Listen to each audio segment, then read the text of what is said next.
വേറെ ആരുടെയും സഹായം ഇല്ലാതെ എങ്ങനെ ഇംഗ്ലീഷ് പഠിക്കാം എന്ന് ആലോചിക്കുന്ന ഒരുപാട് കൂട്ടുകാർ നമ്മുടെ ഇടയിൽ ഉണ്ടാവും അല്ലേ? അത്തരത്തിലുള്ള ആളുകളാണെന്നുണ്ടെങ്കിൽ മറ്റാരുടെയും സഹായം ഇല്ലാതെ നിങ്ങളെ ഇംഗ്ലീഷ് പഠിക്കാൻ സഹായിക്കുന്ന കിടിലൻ ഒരു മെത്തേഡായ ATA മെത്തേഡിനെ പറ്റിയിട്ടാണ് ഇന്നത്തെ വീഡിയോയിൽ നമ്മൾ സംസാരിക്കുന്നത്. Welcome to my YouTube channel. My name is Shiju Thomas.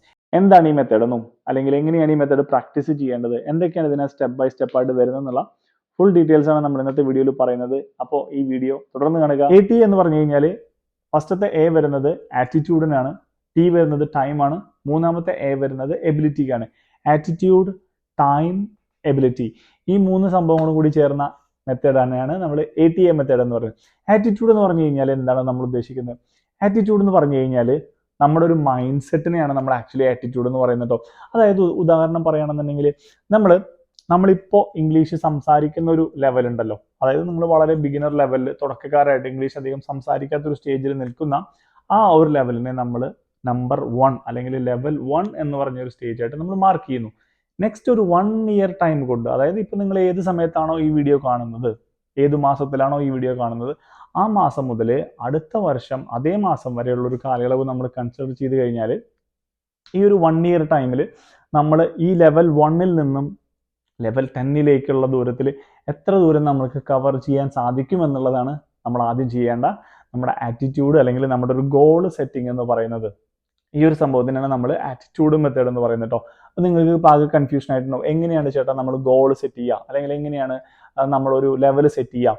നിങ്ങൾ ഇപ്പോൾ സംസാരിക്കുന്ന ലെവലിനെ നമ്മൾ പറഞ്ഞ പോലെ ലെവൽ 1 ആയിട്ട് എടുക്കുന്നു. അതിനുശേഷം നിങ്ങൾ സെലക്ട് ചെയ്യേണ്ടത് ഒരു 3-4 വ്യക്തികളെ നിങ്ങൾ സെലക്ട് ചെയ്യണം. ഇത് നിങ്ങൾക്ക് ഇഷ്ടമുള്ള ആൾക്കാരെ സെലക്ട് ചെയ്യാം. ഒരേ ഒരു ക്രൈറ്റീരിയ മാത്രമേ ഉള്ളൂ, ഇവർ അത്യാവശ്യം ഇംഗ്ലീഷ് സംസാരിക്കുന്ന 4 വ്യക്തികളായിരിക്കണം. അതായത് 4 ഡിഫറെൻറ്റ് സ്റ്റേജിൽ ഇംഗ്ലീഷ് സംസാരിക്കുന്ന ആളുകളായിരിക്കണം. 1-2 ഓപ്ഷനുകൾ ഉദാഹരണങ്ങൾ പറയുകയാണെന്നുണ്ടെങ്കിൽ, ഒന്ന് നിങ്ങൾക്ക് വേണമെങ്കിൽ ശശി തരൂരിനെ സെലക്ട് ചെയ്യാം. At a gathering in a school in Trivandrum, I told him the word that I would introduce him to was to read. നിങ്ങൾ ചിലപ്പോൾ പൊളിറ്റിക്കലി അദ്ദേഹത്തിന് അഗെയിൻസ്റ്റ് ആയിട്ടുള്ള ഒരു പാർട്ടി ആയിരിക്കാം, പക്ഷേ ഇംഗ്ലീഷ് സംസാരിക്കുന്ന ഒരു കാര്യത്തിൽ അദ്ദേഹത്തിന് നിങ്ങൾക്ക് ഒരു റോൾ മോഡലായിട്ട് എടുക്കാം. അദ്ദേഹത്തിന് വേണമെങ്കിൽ നിങ്ങൾക്ക് ഒരു നമ്പർ 10-ൽ വെക്കാം, അല്ലെങ്കിൽ നമ്പർ 8-ൽ വെക്കാം. ഇനി നിങ്ങൾക്ക് പറയുകയാണെങ്കിൽ ടോണി റോബിൻസ് ഉണ്ട്, ഒരു ഇന്റർനാഷണൽ സ്പീക്കറാണ്.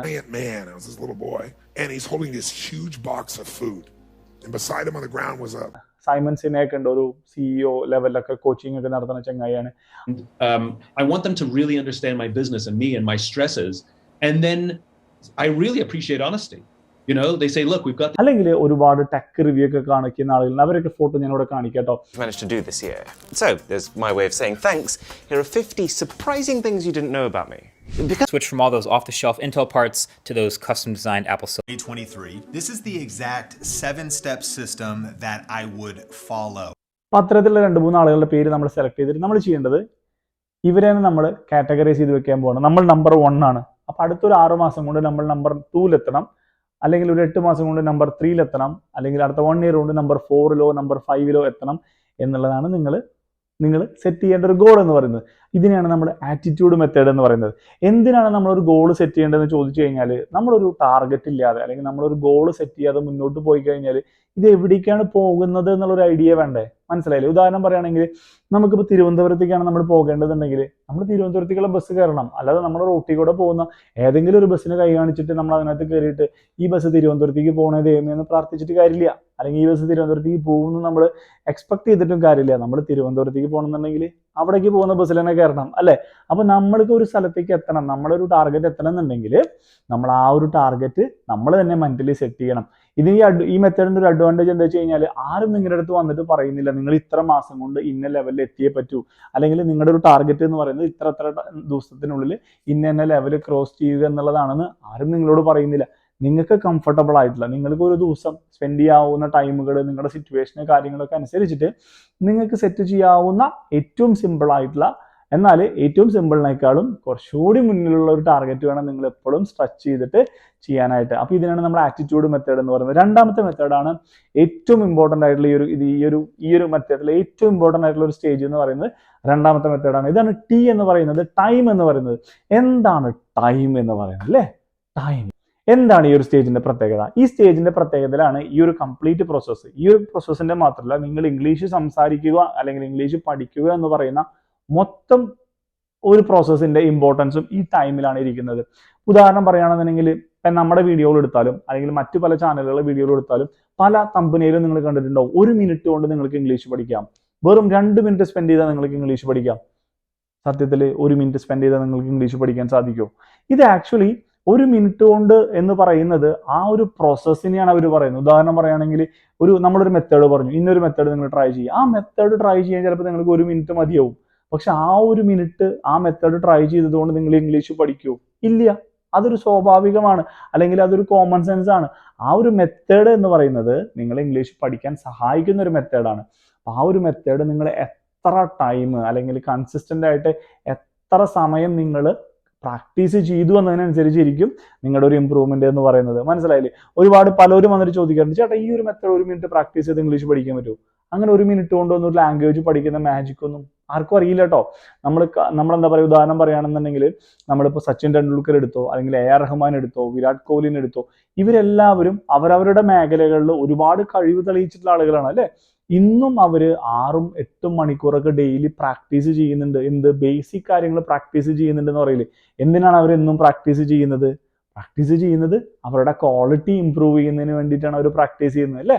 അപ്പൊ നമ്മൾ ഇൻവെസ്റ്റ് ചെയ്യുന്ന ടൈം എന്ന് പറയുന്നത് ഇതിനകത്ത് വലിയൊരു ഫാക്ടറാണ്. ഉദാഹരണം പറയുകയാണെന്നുണ്ടെങ്കിൽ നിങ്ങളൊരു ആഴ്ചയിൽ ഒരിക്കൽ ജിമ്മിൽ പോയിട്ട് 3-4 മണിക്കൂർ ജിമ്മിൽ സ്പെൻഡ് ചെയ്തിട്ട് നിങ്ങൾ 6 പാക്ക് ആവണം എന്ന് വിചാരിച്ചു കഴിഞ്ഞാൽ നിങ്ങളുടെ ബോഡിയിൽ ഒന്നും സംഭവിക്കാൻ പോകുന്നില്ല. പക്ഷെ നേരെ മറിച്ച് നിങ്ങൾ ഒരു ദിവസം 20 മിനിറ്റ് വെച്ചിട്ട് കൺസിസ്റ്റന്റ് ആയിട്ട് എല്ലാ ദിവസവും 20 മിനിറ്റ് നിങ്ങൾ ജിമ്മിന് പോവാണെന്നുണ്ടെങ്കിൽ നിങ്ങളുടെ ബോഡിയിൽ കുറച്ച് നാളുകൾ കഴിയുമ്പോൾ, കുറച്ച് മാസങ്ങൾ കഴിയുമ്പോൾ നിങ്ങൾ അറിയാതെ തന്നെ ഇമ്പ്രൂവ്മെന്റ് വന്നു തുടങ്ങും. പക്ഷെ ഏതൊരു ദിവസത്തിലാണ് നിങ്ങൾക്ക് ഇമ്പ്രൂവ്മെന്റ് വന്നതെന്ന് ചോദിച്ചു കഴിഞ്ഞാൽ അങ്ങനെ ഒരു ഡേ ഒന്നും നമുക്ക് പ്രിഡിക്റ്റ് ചെയ്യാൻ സാധിക്കില്ല. സെയിം തന്നെ നിങ്ങളിപ്പോൾ ഈ ഒരു പ്രോസസ്സ് കംപ്ലീറ്റ് നിങ്ങൾ ഇങ്ങനെ കൺസിസ്റ്റന്റ് ആയിട്ട് ചെയ്ത് തുടങ്ങിക്കഴിഞ്ഞാൽ ഒരു ദിവസം നിങ്ങൾ ഇംഗ്ലീഷ് സംസാരിച്ചു തുടങ്ങും. എന്നാണ് ആ ഒരു ദിവസം എന്നൊന്നും പറയാൻ പറ്റില്ല. കാരണം എല്ലാ ദിവസവും ഒരു ഗ്രാജുവൽ ഇംപ്രൂവ്മെന്റ് നിങ്ങളുടെ ഇംഗ്ലീഷ് സംസാരിക്കുന്ന ശൈലിയിൽ, അല്ലെങ്കിൽ നിങ്ങളുടെ ആക്സെന്റിൽ, അല്ലെങ്കിൽ നിങ്ങളുടെ ഒരു കോൺഫിഡൻസ് ലെവലിൽ നിങ്ങൾക്ക് കാണാനായിട്ട് സാധിക്കും. അപ്പോൾ നമ്മൾ മിനിമം പറയുകയാണെന്നുണ്ടെങ്കിൽ ഒരു 30 മിനിറ്റ്സ് മുതൽ 1 അവർ ടൈമെങ്കിലും നമ്മൾ ഇൻവെസ്റ്റ് ചെയ്യണം. എന്തിൽ ഇൻവെസ്റ്റ് ചെയ്യണം? ടൈം ഇൻവെസ്റ്റ് ചെയ്യുന്ന ഒരു പരിപാടി പറഞ്ഞു. ഇനി ഒരു ഇൻവെസ്റ്റ്മെന്റും കൂടി ഉണ്ട് നമുക്ക് ഇതിനകത്ത്. അടുത്ത ഇൻവെസ്റ്റ്മെന്റ് ആണ് പൈസ ഇൻവെസ്റ്റ് ചെയ്യുന്ന പരിപാടി. പൈസ ഇൻവെസ്റ്റ് ചെയ്യുന്ന പരിപാടി എനിക്ക് ഇഷ്ടമല്ല കേട്ടോ. നമ്മളൊരു ഇംഗ്ലീഷിൽ ഒരു ഇങ്ങനെ ഒരു പറച്ചിലുണ്ട് കേട്ടോ. If you want to achieve something you don't have actually, you have to try something that you never did. അതായത് നമ്മുടെ ജീവിതത്തിൽ നമുക്ക് ഇന്നേ വരെ കിട്ടാത്ത എന്തെങ്കിലും സാധനങ്ങൾ നമ്മൾ അച്ചീവ് ചെയ്യണം എന്നുണ്ടെങ്കിൽ നമ്മൾ ഇന്നേ വരെ ചെയ്യാത്ത കുറച്ച് സംഭവങ്ങൾ നമ്മൾ പ്രാക്ടീസ് ചെയ്യണം. മനസ്സിലായില്ലേ? So you have to try something new to achieve something you don't have. അങ്ങനെ ഒരു പറച്ചിലുണ്ട്. ഇതിന്റെ കറക്റ്റ് ആയിട്ടൊരു സെന്റൻസ് അങ്ങനെയല്ല, വേറെ രീതിയിലാണ്. പക്ഷെ ഇതാണ് സംഭവം. മറ്റേ മോഹൻലാൽ പറഞ്ഞ പോലെ അണ്ടർ വേൾഡ്, അതാണ് സംഭവം. അപ്പൊ നമ്മൾ പൈസ ഇൻവെസ്റ്റ് ചെയ്യണം എന്ന് പറഞ്ഞില്ലേ. എങ്ങനെയാണ് പൈസ ഇൻവെസ്റ്റ് ചെയ്യേണ്ടത്? അപ്പൊ നിങ്ങൾ ചിന്തിക്കുന്നുണ്ടോ, ഈ പുള്ളിക്കാരൻ പൈസയുടെ എന്തോ പരിപാടി പറഞ്ഞു വരുന്നുണ്ട് കേട്ടോ. എനിക്ക് പൈസ തരുന്ന പരിപാടി അല്ല കേട്ടോ ഞാൻ പറഞ്ഞത്. നിങ്ങൾ നിങ്ങളുടെ കയ്യിലുള്ള പൈസ കൊടുത്തിട്ട് നിങ്ങൾ കുറച്ച് ഇംഗ്ലീഷ് ബുക്കുകൾ വാങ്ങിച്ച് വായിക്കണം. അപ്പൊ നിങ്ങൾ ചിന്തിക്കുന്നുണ്ടോ, ചേട്ടാ പൈസ കൊടുത്ത് തന്നെ മേടിക്കണം എന്ന് പറയാൻ കാരണം എന്താണ്? നമുക്ക് എവിടെ നിലൊക്കെ ചോദിച്ചാൽ ബുക്കുകൾ കിട്ടുമല്ലോ. നിങ്ങളുടെ പരിചയക്കാര്, ബന്ധുക്കൾ, വീട്ടിലെ അച്ഛൻ, അമ്മ, അല്ലെങ്കിൽ ആരുടെയൊക്കെ ചോദിച്ചു കഴിഞ്ഞാൽ, ലൈബ്രറിയിലൊക്കെ പോയി കഴിഞ്ഞാൽ നിങ്ങൾക്ക് ഇംഗ്ലീഷ് ബുക്കുകൾ കിട്ടും. പക്ഷേ ഇതിന്റെ ഒരു പ്രത്യേകത എന്താ വെച്ച് കഴിഞ്ഞാൽ, നമ്മളൊരു ബുക്ക് എടുക്കുക അല്ലെങ്കിൽ നമ്മളൊരു ബുക്ക് വായിക്കുക എന്ന് പറഞ്ഞു കഴിഞ്ഞാൽ, തുടക്കക്കാരെന്നുള്ളൊരു സ്റ്റേജിൽ നിങ്ങൾ ആ ബുക്ക് എന്ന് പറഞ്ഞാൽ നിങ്ങളുടെ ഒരു സ്റ്റഡി മെറ്റീരിയൽ ആണ്. നിങ്ങൾ വായിക്കുന്ന കാര്യങ്ങളെല്ലാം നിങ്ങൾക്ക് മനസ്സിലാവണമെന്നൊന്നുമില്ല. നിങ്ങൾ വായിക്കുമ്പോൾ ചെയ്യേണ്ട സംഭവം എന്ന് വെച്ച് കഴിഞ്ഞാൽ ആ ഒരു ഓളത്തിൽ അങ്ങ് വായിച്ചു പോവുക. കയ്യിലൊരു പേനയോ പെൻസിലോ നിങ്ങളുടെ കയ്യിൽ ഉണ്ടാവണം. ഒന്നും ചെയ്യേണ്ട. നിങ്ങൾക്ക് കിട്ടാത്ത സംഭവങ്ങളൊക്കെ നിങ്ങൾ മാർക്ക് ചെയ്ത് പൊക്കോ. കാരണം എന്താ വെച്ച് കഴിഞ്ഞാൽ കിട്ടാത്ത സാധനങ്ങളുടെ അർത്ഥം മുഴുവൻ അതാത് സമയങ്ങളിൽ വായിച്ച് അർത്ഥം കണ്ടുപിടിച്ച് ഈ ബുക്ക് വായിക്കുക എന്ന് പറഞ്ഞു കഴിഞ്ഞാൽ അത് വല്ലാത്തൊരു പ്രോസസ്സായി മാറും. അപ്പൊ നിങ്ങൾക്ക് ബുക്ക് വായനയുടെ ഒരു ഇൻട്രസ്റ്റ് പോകും. അപ്പൊ നിങ്ങൾ ബുക്ക് മൊത്തം വായിച്ചു തീർക്കുക, കിട്ടാത്ത സാധനങ്ങൾ, മനസ്സിലാവാത്ത സെന്റൻസ് ഒക്കെ അണ്ടർലൈൻ ചെയ്ത് പോവുക. അതിനുശേഷം ഫ്രീ ആകുമ്പോൾ നിങ്ങൾ നോക്കിയിട്ട് ഈ വാക്കുകളുടെ സെന്റൻസിന്റെ അർത്ഥം നിങ്ങൾ കണ്ടെത്തിയിട്ട് അവിടെ പെൻസിൽ കൊണ്ട് എഴുതി വെക്കുക. പിന്നെ ഫ്രീ ആകുമ്പോൾ അതേ സ്റ്റേജ് ഒന്നും കൂടിയും വായിച്ചു കഴിഞ്ഞാൽ അവിടെ അർത്ഥം എഴുതി വെച്ചത് കാണുമ്പോൾ നിങ്ങൾക്ക് ആ ഒരു പാരഗ്രാഫിൽ ആ ഒരു സെന്റൻസിന്റെ ഇമ്പോർട്ടൻസും അതിന്റെ എക്സാക്ട് മീനിങ്ങും നിങ്ങൾക്ക് മനസ്സിലാക്കാനായിട്ട് സാധിക്കും. ഇങ്ങനെ എഴുതിയൊക്കെ വെക്കണം, കറകുറൊക്കെ വരച്ചിടണം എന്നുണ്ടെങ്കിൽ നമ്മൾ സ്വന്തമായിട്ട് പൈസ കൊടുത്ത് മേടിച്ചാൽ നമ്മുടെ സ്വന്തം ബുക്കായിരിക്കണം അല്ലെ. വല്ലവരുടെ ബുക്കിൽ ഇത് ഇങ്ങനെ വരച്ചിട്ട് കഴിഞ്ഞാൽ തിരിച്ചു കൊടുക്കുമ്പോൾ അവരുടെ വായിലിരിക്കുന്ന മുഴുവൻ നമ്മൾ കേൾക്കേണ്ടി വരും. അപ്പൊ അതുകൊണ്ടാണ് നമ്മൾ പറഞ്ഞത് നമ്മുടെ ബുക്ക് എന്ന് പറഞ്ഞാൽ നമ്മുടെ സ്റ്റഡി മെറ്റീരിയൽ ആയിരിക്കണം. പിന്നെ ഒരു കാര്യം ഞാൻ പറയുന്നത് എന്താ വെച്ച് കഴിഞ്ഞാൽ, നമ്മളൊരു ബുക്ക് മേടിച്ചു കഴിഞ്ഞാൽ ആ ബുക്ക് ആർക്കും തിരിച്ചു കൊടുക്കാൻ പാടില്ല. എൻ്റെ ഒരു പോളിസി എങ്ങനെയാണ്, നിങ്ങളൊരു ബുക്ക് മേടിച്ചോ, നിങ്ങളുടെ വീട്ടിൽ എവിടെയെങ്കിലും എടുത്തു വെച്ചോ എന്ന് പറയില്ലേ. കാരണം ഒരു ബുക്ക് എന്ന് പറഞ്ഞു കഴിഞ്ഞാൽ ഒരു വട്ടം വായിക്കാനുള്ള ബുക്കല്ല. അത് നിങ്ങൾക്ക് ഒരു 6 മാസം വീണ്ടും എടുത്ത് വായിക്കാം. അങ്ങനെ 6 മാസം വീണ്ടും വായിക്കുമ്പോൾ നിങ്ങൾക്ക് അത് പരിചയം ഉണ്ടെങ്കിലും പുതിയതുപോലെ തോന്നും. അപ്പൊ അതുകൊണ്ട് ഒരു ബുക്കിൽ പൈസ ഇൻവെസ്റ്റ് ചെയ്യുന്നതിന് യാതൊരു ബുദ്ധിമുട്ടില്ല. നിങ്ങൾ ഈ ടൗൺ സ്ക്വയർ അല്ലെങ്കിൽ ടൗൺ ഹാളിന്റെ അടുത്തൊക്കെ പോയി കഴിഞ്ഞാൽ, ഇപ്പൊ തൃശ്ശൂർ ടൗൺ ഹാളിന് മുമ്പിലൊക്കെ പോയി കഴിഞ്ഞാൽ ഒരുപാട് ബുക്കിന്റെ ഷോപ്പുകളുണ്ട്. അപ്പൊ അതുപോലെ എനിക്ക് തോന്നുന്നു എല്ലാ ജില്ലകളിലും ഇങ്ങനെ ഒരു ടൗൺ ഹാളിന്റെ അടുത്തൊക്കെ പല ബുക്കിന്റെ ഷോപ്പുകളും ഉണ്ടാവും. ഇവരെല്ലാവരും യൂസ്ഡ് ബുക്കുകൾ അല്ലെങ്കിൽ കോപ്പി ബുക്സ് ഒക്കെ വിൽക്കുന്ന സംഭവങ്ങളാണ്. നമുക്ക് ഒറിജിനൽ ബുക്ക് തന്നെ വേണമെന്ന് നിർബന്ധമൊന്നുമില്ല. നമുക്ക് ബുക്കിലുള്ള കണ്ടന്റ് വായിക്കാൻ കിട്ടിയാൽ മതി എന്ന് മാത്രമേ ഉള്ളൂ അല്ലേ. ആരെങ്കിലും മുന്നേ ഉപയോഗിച്ചിട്ടുള്ള ബുക്കായാലും യാതൊരു ബുദ്ധിമുട്ടില്ല. അപ്പൊ അത്തരത്തിൽ ബുക്കുകൾ വായിക്കുന്ന കാര്യത്തിൽ നിങ്ങൾ യാതൊരു മടിയും കാണിക്കരുത്. പൈസ ഇല്ലാത്ത ആളുകളാണെന്നുണ്ടെങ്കിൽ അച്ഛനോടോ അമ്മോടോ ചേട്ടനോടോ പൈസ ചോദിച്ചാൽ അവർ 50 രൂപ തരും, ഒരു 100 രൂപ തരും.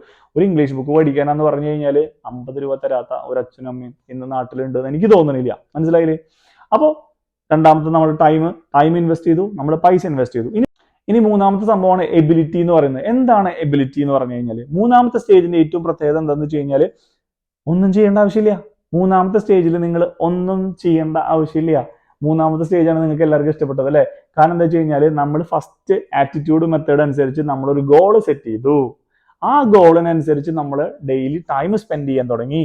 ടൈമും പൈസയും ബുക്കും ഒക്കെ സ്പെൻഡ് ചെയ്തിട്ട് നമ്മൾ ആ കൺസിസ്റ്റന്റ് ആയിട്ട് നമ്മൾ ഈ പ്രോസസ്സൊക്കെ ചെയ്ത് വരുമ്പോൾ നമ്മുടെ എബിലിറ്റി ഇംപ്രൂവ് ചെയ്യും. എന്താണ് ability? Ability means this is your capacity to speak, അല്ലെങ്കിൽ നിങ്ങളുടെ ഒരു കഴിവ്, നിങ്ങൾക്ക് സംസാരിക്കാനുള്ള ഒരു കഴിവിനെയാണ് നമ്മൾ എബിലിറ്റി എന്ന് പറയുന്നത്. അപ്പോൾ if you spend more time for the practice or if you do A consistent practice, your ability will improve or your ability will increase. മനസ്സിലായില്ലേ? അപ്പൊ ഈ എബിലിറ്റി എന്ന് പറയുന്ന സാധനം നമ്മളൊന്നും ടെൻഷൻ അടിക്കേണ്ട ആവശ്യമില്ല. അതിങ്ങനെ കൂടിക്കോളും. നമ്മളിങ്ങനെ പ്രാക്ടീസ് ചെയ്യും തോറും അതിങ്ങനെ കൂടിക്കോളും. മനസ്സിലായില്ലേ? ഇനിയിപ്പോ നമുക്ക് ഈ ഒരു ഇത്രയും പറഞ്ഞൊരു കാര്യത്തിന്റെ ഒരു ഇംഗ്ലീഷ് വേർഷൻ നമുക്ക് കേട്ട് നോക്കിയാലോ. നമുക്ക് ഇങ്ങനെയാണല്ലോ നമ്മൾ പഠിക്കുക. അപ്പൊ ഞാനിപ്പോ എന്തുകൊണ്ട് ഇംഗ്ലീഷിൽ പറയുന്നത് ചോദിച്ചു കഴിഞ്ഞാൽ എന്റെ എബിലിറ്റി കൂടി വരും. ക്ലിയർ ആയില്ലേ? But in this video, I'm gonna talk about a wonderful method called ATA method. This method will help you guys to improve your English without taking help from anyone else in the world. It's a wonderful method. A stands for attitude, T stands for time, and another A stands for the ability. What do you mean by attitude? Attitude means this is your mindset. That means you have to consider yourself as level 1 when it comes to speaking English, right? And you have to select 4 to 5 guys, anyone who can speak English well, like Shashi Tharoor or Tony Robbins, anyone. You select your own favorite guys. The only one criteria is that they have to speak English much better than what you are doing right now. So you have to consider yourself as number 1, put number 2 as someone else, number 3 as someone else, and you have to put some names for the each level. And your target is to reach some numbers by 6 months, 1 year. 1 year is our process time we are going to take actually, right? 1 year, 365 days is much better. If you spend 1 hour every day, you're going to spend 365 hours on a particular topic called how to speak English, right? So this will help you a lot. So you are planning to reach from number 1, or you are trying to move from number 1 to number 3 or number 5. You got the idea? So this is the target you fix in your mind. This is called attitude. If you don't have the right attitude, if you don't have the right target, if you don't have the focus, you don't have the clarity that where am I going, or what do I have to do, or what is my objective, or what is my target, or what do I have to do, or what do I have to expect after doing all these things, right? Now you have expectation. This is what I have to get, or this is my target. This is what I have to reach, or this is what I'm expecting to get. If you're not reaching that moment, or if you're not reaching that level, you have to do something extra, or you have to work on that to reach that level. So this is all about how to keep a proper target for your speaking skills. Next one is time. This is the most important point in this process. Not only in this process, the whole process, whatever you're doing for speaking English. Time means this is like the quality of the time, and the quantity plus the quality of the time what you are going to spend for this process. This is called time. That means if you spend every day like 1 minute, 2 minutes, no, this is not going to work for you. There is no magic in this world that can help you to learn any language by spending 1 minute every day. But most of my videos or some other videos, you might see a thumbnail for the YouTube videos that, okay, how to speak English in 1 minute. This is just a process I'm talking about. That process, yes, you can talk about a process, or you can talk about a particular game or a trick in 1 minute. You can do that trick. Last time we did something like a listening skill. You just observe what's going on nearby. You just wanted to observe, right, what's going on nearby, right? You just note down the names, you don't just note down the sounds, right? I got a lot of message actually. I'm really happy for that. It may take around 1 minute, 2 minute time. No, but that doesn't mean that if you spend only 1 minute just by listening, no, it won't improve your English speaking skill, right? You have to spend a quality time, plus you have to spend a little bit of amount in the sense that you have to spend some money for the books. Why should I spend money for the books? I can get it freely from my friends, my relatives, my neighbors, or my parents. No, don't take any free books to speak English or learn English. If you want to learn something, you have to have your book by your own. Why? You have to pay for that, because this is a kind of study material. You have to write some note, you have to write some meaning, you have to write something. Whatever you don't understand, you get a clarification. Whatever you wanted to write, you have to write on the book. And the books look like a crazy, like after, once you complete the books, if someone took that one, they say, what the hell is this? Just leave it, man. This is my study material. This is how I study. This is how I'm improving my ability, or this is how I'm improving my speaking skills, right? So you have to invest on time, you have to invest on books. In the financial part, take any used book, second-hand books, no issue. I'm not worried about the fresh book, or you have to buy some expensive book. Nothing. You just spend 10 rupees, 50 rupees, 100 rupees, doesn't matter, right? And the third one is called ability. What do you mean by ability? Ability means you don't need to do anything for this process, or you don't need to worry about the ability. If you are focused on the attitude method, or if you are focused on the quality of the time or the quantity of the time you are spending, this will help to improve your ability. So that means the ability will automatically go up, or this will elevate automatically, depends on step number 1 and step number 2. Is that clear?